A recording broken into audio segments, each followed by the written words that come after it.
Ozamo de paso efongola katali felo. Oleka kabisika mokili ekani. Oyo za passe-partout. Nzamba vina ngai. Jésus. Esengo mingi okuta na bino lelo lisusu na kati ya émission na biso na banzi ezangonga oyo ebelemaka ntango nyonso oyo tobetaka masolo oyo etali bomoto kati na Christ. Ça veut dire eza écho du MPC. Écho du MPC eza émission au Bourbana Rolanda désormais la chaîne nyonso oyo bozotala eza Cascade Télévision lelo nazo yamba la prophétesse Marie Lokwa oyo aza déjà na biso na plateau oyo otokolinga to pesa d'abord mbote nesengo nyonso mbote maman. Oui, mbote papa Espérant. Bonne année hein. Quand on s'appelle ma classe bonne année. Oui, mboula sika. Je pense makambo sika pe bandi. Oui, on tamba zo sala. On tamba za na bongo makambo sika peza. Boyoki ete tozana ye awa akolobela biso mayematali mwasi abombaka. Bokanga ba mama koza pete landa kaka chaîne wana. Pour ozo pe solution ya problème ozana na libala na yo ya problème oyo ozana ngona kati ya libota na yo deux fois ezora suite te ezala yo papa ezala yo mama ngonga ebelemi tokoyoka nini abongisa ki biso lelo poto solo ensemble na bino boyoka ye. Et puis nasima il y a un numéro qui est affiché na se il y a un téléviseur na yo ceux qui ozana mutuna ko hésiter te benga biso tokopesa yo réponse ça tokomisa yo bisika kani bokokutana na prophétesse Marie Lokwa na oyo tali mwasi abombaka na mokuse mwasi abombaka vie et soki tolobi ke noko développer mwasi abombaka tokokende vraiment mosika makasi akoki koloba ke non moto nyonso to ezala mwasi ezala mobali esekelaki nano avanda na libuma mwasi pendant 9 mois et après abima na mokili mwasi nde moto agéraka amemaka ameni mwana banda na libumu ti mwana azobokwama azokola. Je crois que non na biso baafricain mwana bimaka na maboko akomi pe responsable to bandaka ba 25 ans ti komata ba 25 ans ti komata etala nano banda 0 ti akoma na 25 ans azalaki na maboko ya mwasi moko agéraki ye mwasi moko aedikaki ye mwasi moko aprotégeaki ye. C'est pourquoi na mokuse nalobaka ke no nga na mwasi abombaka yo mpe moto ozolanda nga se koza mwasi abombaka e mama nyonso tu naza kosa bamama bayeba ke no bango nde baza babase no bana na base bango nde baza babase mwasi nde abombaka. C'est ça, c'est pourquoi lelo naye pamba te lelo vraiment naye na numéro moko ya sika o wapi nalobi sujet nango ezali rendre un foyer heureux kokomisa libala na yo libala ya esengo. C'est ça lelo vraiment tokobeta seke mpo bafoye ebele eza ya kokufa bafoye ebele ekoma kaka mwasi na mobali bazolandana oyo liboso oyo na nsima mosusu azoyeba te nani akopesa vie. Donc mwasi mosusu ayebi kaka ke no mobali fo ayaka kaka kopesanga mbongo ntongo nyonso nalia soki eza te na kolanda ye na kofinga ye na balabala na kosambwisa ye bongo abimisa mbongo. Donc ça c'est pas vraiment un foyer yango lelo vraiment motu nyonso to azolandanga yeba ke no chaque mardi na Cascade yeka ozolandanga boye yeba ke no chaque mardi à partir à 21h obanda kolandanga pe rediffusion kozala chaque samedi à partir à 15h nzambe nanga pambola bande ko balandi na banzi bozoyoka apesi mama ya likambo oyo tokolobela lelo oyo etali comment rendre un foyer heureux. Soki toke musika foyer eza bisika oyo wapi bato basangani famille evangeli na famille eza papa mama na bana sikoyo motuna moko eza na bango nyonso wana qui peut rendre un foyer heureux. Nani akokomisa ndako to libala nesengo. Oui, merci makasi, merci vraiment papa Espérant. Na sepela makasi na question wana. oyebi eza na bafoye ebele oyo wapi mwasi azoyeba te mobali mpe azoyeba te nani vraimen akokotisa esengo na kati ya libala nani akokotisa esengo na kati ya libala landa bien moto oyo akotisaka esengo na kati ya libala premièrement efo azala na connaissance ya nzambe na ye parce que ya motuya ezali koyeba nzambe oyo ozali parce que le mariage foyer ezali eza na deux aspects nango eza na aspect spirituel na aspect physique sikoyo soki otikali kaka na aspect moko eke moko onie yango yebake no lobi to lobi okuna okoki kobota bana baza kitoko bingambe batanga baza mayele mais lobi to lobi okuna bana na baoloba mama aza ndoki papa aza ndoki pourquoi tozozwa misala te pourquoi tobala te nyonso tu wana pourquoi parce que ezala mwasi ezala mobali moko kati na bango azalaki na spiritualité te azalaki na nzambe te azalaki na conscience ya nzambe te donc la première des choses est moto yakoki korendre foyer ezala heureux entre l'homme et la femme c'est celui qui a la connaissance de son Dieu moto yayebi nzambe na ye papa espérant nayebi soki non makambo ezalaka ebele na bafoyer ebele mpenza kaka lolenge olobi okoki komona ndenge tobetaka milolo na moment ya mariage lorsque mwasi azolinga kende epa na ye mama kulutu na ye abimisi soki nzeta fufu ubie nzungu apesi omoni nzungu napesi yo oyo tala boye boye boye boye yo bandaka kolambela yango nzoka nde ayebi te kende nzungu deja oyo mama kulutu apesi ye na bacondition wana yango nde ezomema spiritualité na kati ya foyer nayoki opesi eloko moko oyo etindi etonotono mpe motuna olobi aspect physique na aspect spirituel na aspect mibale oyo lolenge mibale oyo ya bozalisami na kati ya libala oyo wapi koyi kodomine mosusu mpo ete libala elenda oui na nyonso tu mibale oyo ekodomine mosusu ezali aspect spirituel parce que c'est le spirituel qui domine le physique c'est le spirituel qui dirige le physique donc oyo ekodomine eza le spirituel mais alingi mpena tuna motuna moko okotisa biso na mozindo toyeba olobi bien que oyo aza na en fait esprit faible nde ye wana bakodomine soki eza mobali oyo ayebi nzambe ye nde moto akosala nini akodomine foyer na ye soki eza mwasi oyo aza na esprit faible ye nde moto akoyisa famille na ye parce que même la Bible dit aussi une femme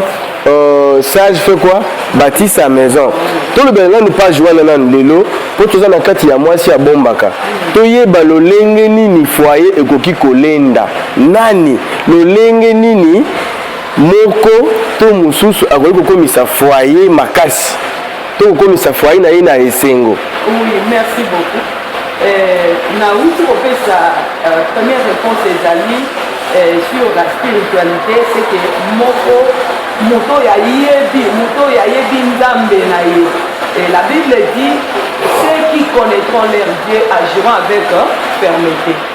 moto yayebi nzambe na ye et deuxième réponse na ngai ezali moto akoki korendre foyer ekoma heureux et puis basepela bango nyonso eza moto aza na bolingo ya solo point mosusu yango wana papa espérant moto oyo aza na bolingo ya solo ebi entre mwasi na mobali soki moko ana bolingo ya solo te tomonaka ngo peut-être na moment ya incompréhension omoni moto ana bolingo te aza bolingo vraiment ya solo te azalaka prêt ya koabandone kokende na ye abandone biso kaka alobi totika tokabwana tokende mokomona keno moto oyo aza na bolingo ya solo akobanda koluka toujours ndenge nini akoki kosala keno boyokani wana ezala kaka moto oyo aza na bolingo ya solo na kati ya foyer ye nde mutu amemaka esengo ya foyer moto oyo ayebi nzambe moto oyo aza na bolingo ya solo ye nde bango donc moto abongo nde akoki komema esengo na kati ya foyer na ye et ya misato ezali nini lorsque oza na nzambe na yo oza na bolingo ya misato ezali bato wapi moto ya koki kovanda amitalaka entre ye na nzambe na ye na mobali na ye alingaka koyoka makambo ya libanda te ya balobaki basalaki te parce que plupart ya bafoyer makambo eza ya kobeba pourquoi mobali donc akufelaka kaka ofami na yo intel alobaki intel apingaki nga intel asalaki bo koto oyo mwasi fami na yo camarade na yo donc bato bazolanda plus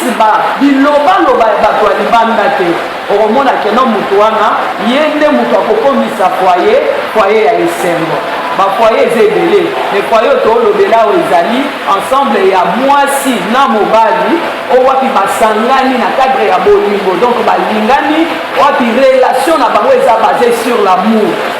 parce que soki foyer eza basé relation oyo basali eza basé sur le matériel mokolo bamatériel ekozala te motu na moto akokanga bisa akei pa na bango soki eza basé peut-être sur la beauté papa mokolo beauté ekonuna la Bible dit la sagesse est trompeuse la beauté est vaine mokolo beauté kozala te mokolo moko akobela disaki osali okangama foye wana ekopandana c'est pourquoi bato moto akoki korendre foyer ezala heureux aza moto wapi alandaka bilobaloba ya bato te nga nayebisaka ezala mama ezala papa yo mpenza mokolo neti yo mpo osala likambo na kati ya ndako na yo fo papa na bino ayebisa yo seke nano okoli te oza nanu mwana moke elokolo oza mwana moke tozongiso na classe bongo te tozongiso na classe okende nanu kotanga mpo omerite libala te mokolo neti yo papa mpo osala likambo osala opongisa foyer na yo to ndako na yo ifo tata mwasi andima ubie mama aleki ubie mama te papa espera esengeli toyeba biso nyonso ke non foyer ezali kosangana ya bato oyo baza deja na maturité ya kose gérer soki moto aza na maturité ya kogere mosusu te akozala kaka emporté par couvent nga mwasi abombaka marie lokwa marteau naobeta vraiment libala esengeli ezonga libala na yo esengeli ezonga bien nazoloba etant que papa naoloba boye place ozali zwa kameo basensi ya responsabilité yo okomisa libala na yo libala esengo de même mpe mama zwa basensi ya responsabilité ozongisa libala no libala esengo yo mwasi ya libala bakamarade no bazalaka bana classe bana mike bango nde batindikaka yo bazotindika yo sala boye mwasi ya libala nokomona tout autour na ye basi oyo babala te nde baza bakamarade na ye basi oyo babala te nde bakonseyaka ye omona ye na esika conseiller bango mais basi oyo babala te nde baokonseye yaya tikosilika tala likambo mobali no asali malamu kuta osala bo aza ta na expérience ya libala te mais azopesa mwasi ya libala conseil donc bisika owapi foyer ezokoma instable foyer ezokoma molili na molili parce que mwasi azoyeba te bisika nini akokende kotoka nzambe alola pambola vraiment bamama nayebi ke non bisika bozali boyokakanga boza ebele bolandanga et cette fois-ci bokobanda kolandanga chaque fois na 21h chaque mardi bokolandanga rediffusion ozala 15h et place ozali soki oyebi ke non oza na batourment ebele en tout cas lukanga numéro nanga ekozala affiché eza affiché au bas de l'écran 084 33 19 359 bandelango lisusu mpo ba oui 084 33 19 359 code ya mboka na biso ezalaka 243 je crois que non bato ya mayele bayebi nzambe alola apambola motu nyonso tu azolanda ngai na kati ya MPC en tout cas toza na université ya bafoyer kozangisa te soki oza na besoin vraiment keno kini ekota na foyer oza na besoin yo jeune ser ozwa libala ya malonga oyeba kogere foyer na yo yaka na kati ya MPC toza na tokoyamba yo epuis okozala bien enseigné nzambe alola apambola yo nzambe alola apambola biso nyonso ndenge tozozwa message oyo ewuti epa prophétesse Marie Lokwa oyo azobeta marteau na makambo ya libala mais eloko moko mpe yelinga na moto awa natuna eza na bato oyo bakanisaka ete yo moko tu déjà osolevaki yango awa mais je mairais ke opesa lumière mosusu balobaka libala na biso fondement nango eza peut-être vie conjugale ya babala na mibale na kati na fete na nkuku bakanisaka bongo mosusu mpo na ye satisfaction nde esalaka ete avanda na libala ndenge azali yo en tant que molobeli ya babalani moto oyo déjà okataka makambo ya oyo babalana na baoyo bazobalana oyedaka bamisusu babalana conseil nini okozala nango oyo okopesa par rapport à likambo wana oui conseil nakopesa ezali ya mutu nyonso to esengeli moto ya bali esengeli ayeba keno libala eza kaka satisfaction kaka te eza vraiment na babranche ebele vraiment ebele et ce qui est très nécessaire tokoki kotanga na bino verset moko toza na kati ya 1 Corinthiens chapitre 7 le verset 3 ezoloba nini elobi que le mari rende à sa femme ce qu'il lui doit et que la femme de même aussi envers son mari. Est-ce que vous verset on est lobby? Dit que le mari rende à sa femme ce qu'il lui doit. De même aussi la femme. C'est que relation na biso ya na kati ya foyer et la relation moko eza basée sur l'amour. Or, l'amour supporte tout, l'amour donne. La Bible dit car Dieu a tant aimé le monde. Il a donné son fils unique. C'est que Seigneur ça étant que papa ou bien maman qui doit satisfaire. Il faut se payer ça. C'est payer ça, molonga ninayo. En tout cas, c'est payer ça. Papa espérant, il y a juste un problème ma casse. Na kati ya foyer okokuta mwasi to mobali batie momesano moko boye nga nalobaka libala enunaka te bino mibale bokonuna me libala enunaka te o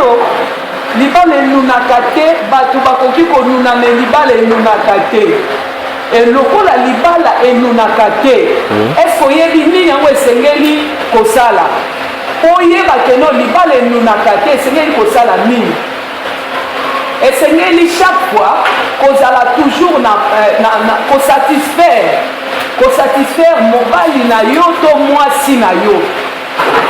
chaque fois il faut kosatisfaire mobali na yo to mwasi na yo et place ozali etant que mwasi parce que eza na bafoyer ebele soki kaka mobali asengi eza lokola azwi mbeli batubi ye mpona nini papa oyebi mpona nini mwasi tellement motema na ye enregistra makambo ya mabe mobali asala ese esilisa ye na posa mobali bakoma na mbetu bango nyonso tu mibali tia na mutu no papa espérant même ndenge tozotravaille na yo boye mwasi na yo esengeli atikala mwasi na yo azala na place na ye ya kibo mwasi pourquoi yo esengeli oyeba keno oyo nazosala eza mosala eza na temps nango e mwasi na ngai esengeli azala mpe na temps na ye tomona meme bafoye ya basali ya nzambe mingi ekufi ezokufa mpona nini ezalaki moko mpe ya motuna mpe eyelaki nga par rapport ya soki olobi lelo ke moko ifo akomisa moninga heureux na kati ya bosangani na bango lolenge nini tokomonaka ebele bazokabwana mingimingi basala nzambe oyo batondisami mpe na maloba neti oyo ya yo papa na ngai nayebi so ke non ezali kozanga kogere kozanga koyeba kosepare mosala ya nzambe na libala ebele tala basala ya nzambe ebele bamisusu oyo basala badivorce bakoma koregrete oyoki bakoma koregrete tala nayebi que non eza na moment wapi mutu soki azosafronte na grandeur entre mwasi na mobali soki ozalaki déjà marié okobanda komona grandeur ezoannonce na kati na yo ezolakisa yo mutu aza pembeni na yo comme étant ana eloko te aza na connaissance te ana se yo oza likolo siko mingi ya basali na nzambe batomba mpe na bapiège wana na esika separe libala na ye na mosala nzambe akanisi ke non ndenge aza entouré na basere ebele na bafrère ebele ekozwa basere wana bakoremplace mwasi na ye nzoka nde mwasi ya solo mwasi ya malamu ya moto azalaka moko bazala mibale te donc soko longoli parce que les femmes ce sont des alliances basi toza baalliance soki kaka mobali ochange soki ozalaka na mwasi ya mabe liboso ere okochange yebake no ozwa mwasi ya malamu e soki olongwe na mwasi ya malamu yebaki okoti na mwasi ya mabe parce que eza changement ya trône bon. ezali confusion kozanga koséparer le mariage avec le service oyo naosala eza mosala na nzambe ya libala na nga ya libala tala libala na nga yango nde ezosala keno bapesanga honneur mpe respect libala nde ezosala ke bapesa ye honneur na respect nalingi mpe nazonga mwa nsima na oyo etali aspect mibale opesaki basi ebele ya mikolo oyo mabala ebele ya mikolo oyo ekomi ya kabelo ya milai bamanzaka bilamba mutuka oh yani ye aza na eloko te nga moi j'aime seulement un homme qui a le matériel quoi sikoyo aspect wana mpe ya basi eza mpe na lolenge ya basi misusu bamonaka de fois mpo azala malamu vomi mobali na ye aya ndenge mobali bayaka bango balobaka nini mobali aya lolenge bayaka donc aye déjà akokoka est-ce que libala ya modele wana eza mpe na vie est-ce que ata lelo basangani bango mibale moko akopesa moninga esengo to bowumeli na kati ya libala wana papa Espérance tika vraiment nzambe apambola mpona motuna wana basi oyo oui basi mosusu basepelaka mobali aya kaka aya deja ya kokoka sikoyo soki aye ya kokoka nga na opose nazongisi question mais korépondre nga te bango nde barépondre nga soki mobali aye ya kokoka cela veut dire aza deya na richesse na ye est ce que oyebi secret ya richesse na ye parce que l'argent c'est le sang na pose oka question est ce que oyebi secret ya kokoka na ye bon eza mabe te mobali aye ya kokoka mais yeba déjà que non soki mobali aye ya kokoka yo ozokota na kati ya foyer soki mobali yana alobi ke azwa yo lokola mwana mosala na ye parce que oyaki déjà kokuta nyonso eza azwa yo lokola mwana mosala oza na liloba koloba te oza na eloko ya kose défendre nango te ou bien kose justifie te parce que okutaki ya kokoka te bayebi so babi yo obami obima te zalaka na kati ya ndako wana zala na kati ya ndako nga nalinga basi babima te soki olingi obima le mwana mosala okoti na mutuka oke batiki yo na marché tanto mpe eza na mibali mosusu oyo wapi oyo bakutaka deja kokoka wana abimisaka mbongo boye po apesa mwasi te mais ye akoyebisa mwasi alobi kota na mutuka akoti na mutuka ale kende toke na yo na supermarché bakomi na supermarché asombeli ye babiloko baprovision ya ndako asombi provision ya ndako asombi nyonso eloko nini ezapesa apres akotisa esusu na mutuka ye kotiko na kati ya ndako mais oyo olukaki yango wana olukaki mobali azali ya okokaki yango nde ozosubir yango nde ozosubir sikoyo basi ya bongo tomonaka bango bayaka na kolela mama omonaki kaka na mbongo libanda me namona bapasi mpona simba mbongo yango nde mbongo nde olandaki or mbongo ya na sekre nango efoye ya bongo ya basi oyo wapi balukaka bakuta mibali deja baza ya kokoka bakutanaka vraiment na oyo ya bango makambo ezaka rappel basite papa Espérance na mibali pe baza na kati wana yana mibali misusu wapi atangi classe mwasi ndatangisaki classe po akutaki déjà mwasi akokoka amoni ke non mwasi azomata baniveau moya tika ye meme ata aza na bapetit chéri na akokaki akobala te akolinga kaka asala libala kaka na mwasi wana pourquoi parce que alandi matériel mibali ya bongo mpe bakomaka baprisonnier na kati ya ndako okotindela mwasi lwa ebandi ndenge nini yo olukaki okuta mwasi ya okokati tika nzambe nanga sunga mobali ya boye soko oza na kati ya boloko ya boye nzambe asunga yo bima. Nous tenons seulement à rappeler le programme de l'église, ce qui est là comme un vrai mwasi à bombaka. Olingi Olanda prophétesse Marie Loko Bisika Azali. Numéro ezakaka wana obengi okosolona na mosala nzambe. Ezakaka mama te, lelo papa. Ce qui deux fois okokaka nde koyebisa mwasi na likambo asalela yango te. Tribunal ya malamu okofunda mwasi abombaka. Obengaka na numéro oyo eza affiché wana. Opesi mama programme lelo tongo na resalemaka. Est-ce que mama pe ayaki pe avant na pesa programme susu déjà ozwaka pe baka ya motindo wana ke ba papa bafundi ba mama epa na yo soit mama fundi papa epa na yo ezalaka pe ezali ebele papa ebele yaka nango en tout cas Malebele yaka programme eza boye le lundi intercession des femmes habiles. Donc moi si oya lenda, moi si ya makasi, moi si ya mabonde, le soko lingi pe ozala parmi ces groupes de femmes oyo basanganaka na ministère évangélique la puissance de la croix. Pour ça na pe yaka eza musika te maman. Toza musika te bazwami wapi sur poids lourd. Et si Karaï et Katisi et continue na nzela masina telemeka wana okomona pano moko ya munene mulai obakomi ministère évangélique la puissance de la croix tozonga na sujet ya mokola lelo oyo peseli biso makambo oyo etali ko rendre donc moko apesa mususu esengo na kati ya libala pesi biso lolenge kani moko akoki kozala na spiritualité makasi to aspect physique ya makasi nde akodomine moninga mais tolingi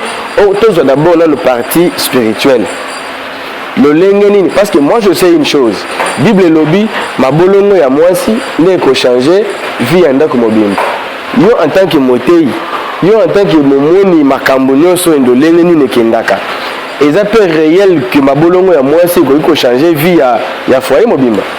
Oui, na komeka ko rectifier donc moko lobi wana Bible lobi te ba sali nzambe nde balobaka batuni kaka basi bayebisaka bango ke non mabolongo na yo ne koki ko changer mwasi abondela makasi mpona libala na ye mpona foyer na ye voilà oui papa oyebi sans la prière mwasi na mobali na bana bako se retrouver vraiment na koloba ke non bazo vivre na mokili humain et c'est moi mokili ezozala te pourquoi nalobi bongo oyebi papa tokutana na mutu apusu mosusu tokutani na ye azotindika pusu mais oyoki français ebele na monoko mosusu kuta oyoka na kuta mosusu azosilika lodi ozosakana nanga na licencié sikoyo na mituni licencié biro eke wapi ozolanda eke na coli bato bazosala mosala ya pusu mais quelque part ezali bataille moko spirituelle moto wana amenaki spiritualité nde elongaki ye impose ye oyoki baimpose ye vi oyo ezalaki ya ye te moto ya tangi ti asilisi mais ase retrouve na pusu na maboko azotindi ase retrouve peut-être avandi na balabala azosenga ase retrouve peut-être aza na aomemela bato kilo bakoli ngai la ozokena betikanga na memela yo eza na bamisusu meme ndenge tozala okokita bouti voyage okite ozokita na aéroport ozomona mosusu azomemela yo bagage azobimisela yo mosala azosala ya mwana pourquoi c'est parce que yaya kovandisa foyer ou bien kozala na vie moko ya esengo ezosenga position spirituelle eza ozolanda papa. Oui, maman. C'est pourquoi mwasi nga nayebisaka mwasi nalobi mwasi oza base mwasi la femme c'est le cœur hein? L'homme c'est la tête oyebi mobali soki alobi kosala boye te tokotuni nasala te mpo na nini oyebi soki kosala boye te parce que koproduire boye ezala momango eza ya ndenge nini ezala ozotraverse monde ya banzala monde ya chômage monde ya malade monde ya baproblème kilikili oyo bazofunda yo ere nyonso to bazomema yo na batribunal ndeko nazoyebisa yo kaka eloko moko mabolongo no na se nzambe aloba oyo asala likolo mpe na se alalaka te animbaka mpe te yaya meme ata place ozali oza esika moko na mobali te mobali akota zamba akenda voyage banda akenda voyage akokaka kozonga te mabolongo na yo na se eza na kapasité ya kofutela ye biye moko express ezongisi ye zala na confiance ya nzambe nazoyebisa yo zala kaka na confiance na nzambe oyebi na kati ya bato basambelaka eloko ebebisaka makambo ebele eza badu oyoki moto azofukama azobondela maza sirte ke no oyo abondeli liboso ya nzambe kolata nzoto nayebisi yo yaya yo moto ozolandanga na ngonga oyo mabondeli na yo nyonso oyo osala ekolata nzoto ekobota bilembo na kati ya vi na yo meme ata bosi bosesepare na mobali parce que eza na bafoye mosusu basesepare déjà badivorce mais baye se rendre compte que non tina mpe tokabwana tomona yango te bakoma kofournir effort bazonga na ensemble esimbaka te momona mama epai papa epai mais des fois soki papa ayoki mposa mama abengi kaka yaka tokutana bakutani tokoma komona kaka mwasi azozwa kaka zemi soki batuni ezemi ana kasi ya papa abala na kati mais papa abana bazala susu ndako moko te bakutanaka ndenge nini bakutanaka ndenge ya zemi ya papa abana na ngai zemi ya donc bakoma kosentir que non baza na problème te mais baosentir comme étant une force comme si une force spirituelle ezosépare bango yaka oyebi intercession de femme chaque lundi ezalaka mpona kobuka bamiro eseparaka mwasi na mobali oyo eseparaka mwasi na mobali kopikola misisa nzete nyonso ebotaka mbuma mabe na vi na yo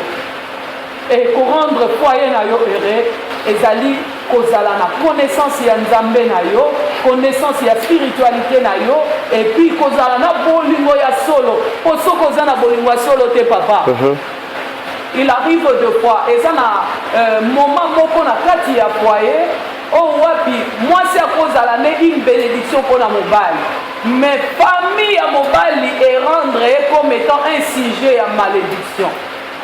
et soki déjà barendre comme un sujet ya malédiction basalaka ndenge nini bakobwakela ye bamauvais sort c'est pourquoi omonaka basi misusu na kati ya foyer alingaki mobali na ye mais asutuki abimi na mwana mosala asutuki ake kokushe na mutu moko boye mutu yango mpe bakushe na ye amonaka ye lisusu te ezalaki kaka un envoyé du diable kaka mpo akokisa mission aluka donc baluka cause oyo ekoki kosepare mwasi na mwana na bango ya mobali c'est pourquoi nayebisaka mibali nalobi lorsque mwasi na yo asali mabe kowelelaka kokondane ye te luka nanu nzambe oyeba ese mabe oyo esengeli kaka na boya ye mpo asali mabe oyo luka nzambe lorsque ozoluka nzambe nzambe akoki koyebisa yo alobi ke non akotalisa yo source ya mabe mwasi asali de même mpe na ngambo ya mobali eza de part et d'autre okomona basi bayebi déjà famille ese yebi déjà ke non mwana na biso mwana oyo ya mwasi soki ameki abali mobali oyo en tout cas biso tomela mai te tokozala lokola mapapa na se ya makolo na ye okolanda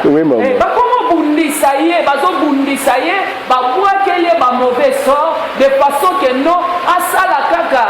mobali wana asala kaka alakisa kaka mabe moko boye soki alakisi mabe na mwasi ebongo mwasi adécourage aloba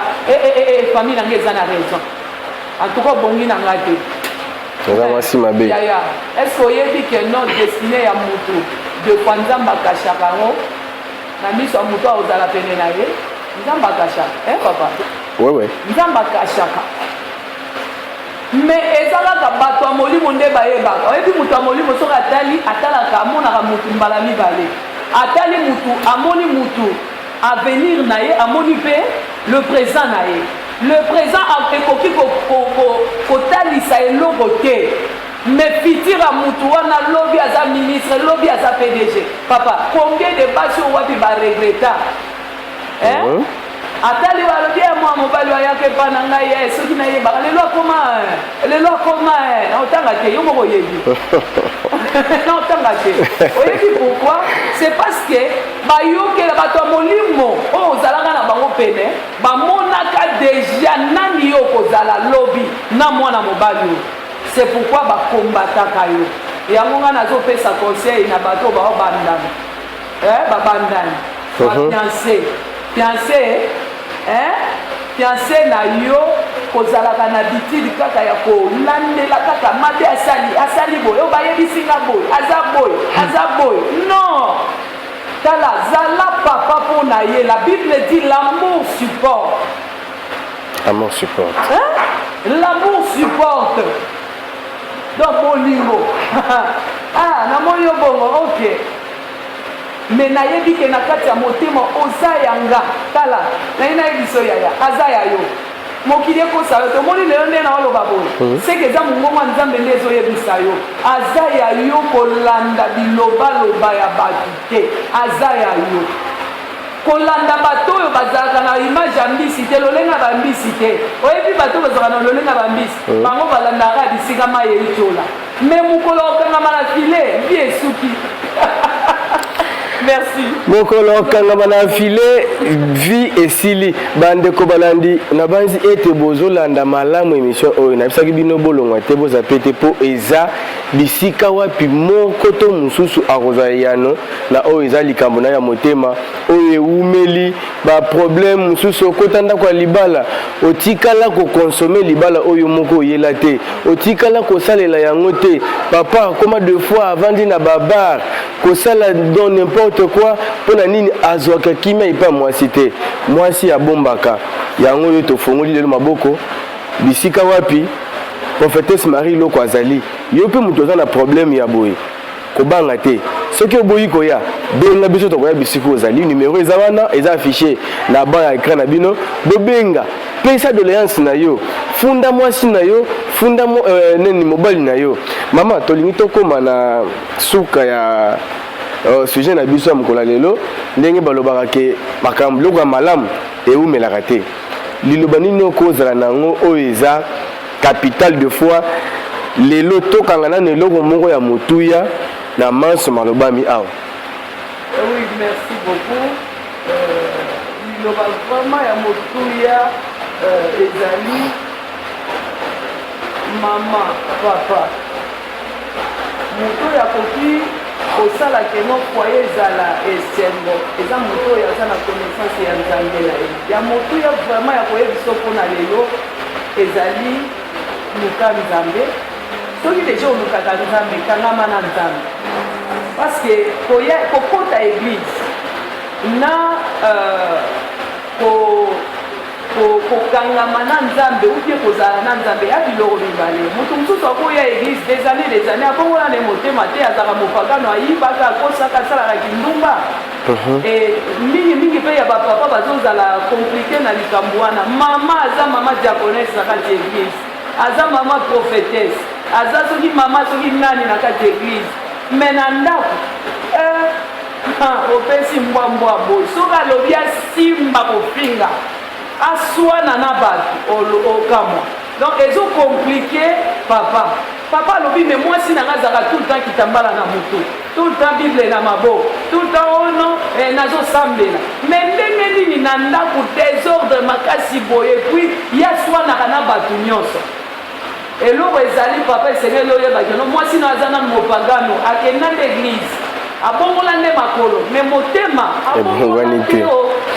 abongola te je crois que non okopesanga raison mais moto abongo ye nde nazobenga sikoyo parce que yesu ayaki kaka mpona bato ya mabe yo kopekisa ye église te mema ye na kati église tinda ye soki oyebi ke non place azali ndenge yo olandi nga oza na besoin ya changement na ye tinda te papa nga na mwasi abombaka na obombela o mwasi lorsque nabombi mwasi nabimisi ye na image ya nzambe na kati ya ndako operdaki esengo omoni mpe esengo esali nini eye basourire ekoma okota mwasi akomi mayele papa eza na basi mosusu mobali asali effort azala vraiment abimaka me mutu na miso ya bato mais eloko te en tout cas je crois que non tokobandaka kokende petit à petit yokangamaka chaque 21h na mardi nyonso tout 21h landa biso oza na braza napesi bandeko na nga nyonso bana na nga nyonso tu na Brazzaville na Lubumbashi bato oyo nyonso tu baolandaka bisika nyonso na Poto na France na Londres bisika nyonso baolanda biso yo moto olandi message oyo tika ete nzambe na nga apambola yo mpe oyo oyoki ebota mbuma malamu na kati na yo oza modepaso efungolaka ata lifelo olekaka bisika mokili ekani oyo oza passe-partout tokopesa d'abord oyo eza programme ya ministère évangélique la puissance de la croix oyo tobengi MPC écho du MPC nde intitulé à émission na biso MPC eza ministère oyo eza basé sur la délivrance et la réconciliation comme le Christ a dit. Je suis venu pour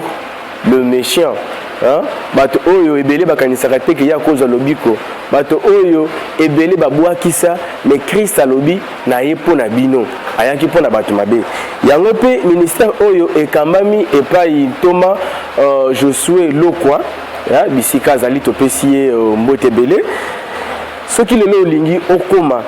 isika wapi ministère évangélique la puissance de la croix ezwami eza musika te ozala na tiango ozala na ngalema ozala wapi zwaka transport na yo na nzela ya poalo kitaka na 13e rue bisika wapi omoni rail ekoti ezu direction ya Masina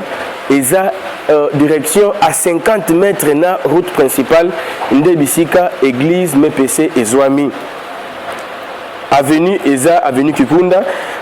ceux qui hotelemi kaka wana otuni okomona pe panneau munene eza juste na rail wana l'entrée okokoma bisika wapi église MPC zali na lombango nyonso pe tokopesa programme ya église ya ministère évangélique la puissance de la croix ndenge basanganaka na poso mobimba lundi ezalaka intercession de femmes habile abengaka bango basi o balenda donc bayaka mabondeli ya makasi et puis à travers cette émission aussi beaucoup de détails ya mabondeli oyo tina nango à travers aussi une branche na kati ya grande émission écho du MPC c'est de 9h à 11h au basanganaka pour na robondela chaque mardi il y a enseignement de femmes de distinction bon comprendre qu'il y a femmes habiles et femmes de distinction nyonso et kambami kaka na kati ya département moko oyo tokolobela pe lelo ya mwasi abombaka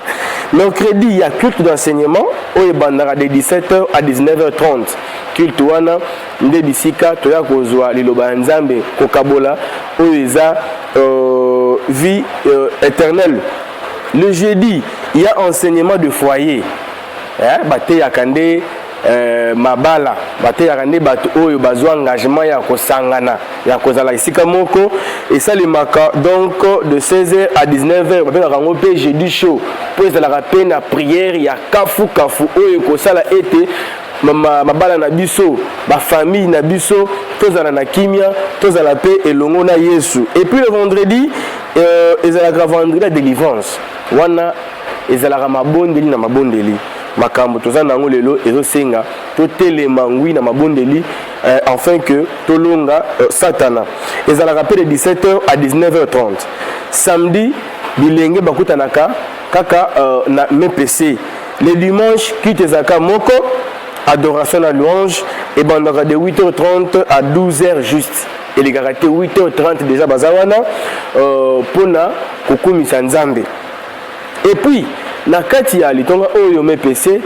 aza ye moko te l'apôtre Josué Lokwa asungami na molongani na ye oyo aza prophétesse Marie Lokwa oyo ayambaka bato chaque mardi de 12h à 15h juste après enseignement de femmes de distinction azwaka mpe ngonga ya koyamba bato oyo baza na problème na kati na vie na bango. La banzi tokutanga na bino mbala sima pona ko continuer lisusu na sujet oyo et dans sujet mulai mama onga na kosenga prochainement lisusu tozongela yango pona kopesa bato lolenge nini bakoki ko bomba mabala na bango lolenge nini moko to mususu akoki pe komema esengo na kati ya libala et nzamba likolo apambola bino nyonso. Ozamo de paso efungola katali felo olekaka bisika mokili ekangi oyo oza passe-partout nzamba vi na ngai Jésus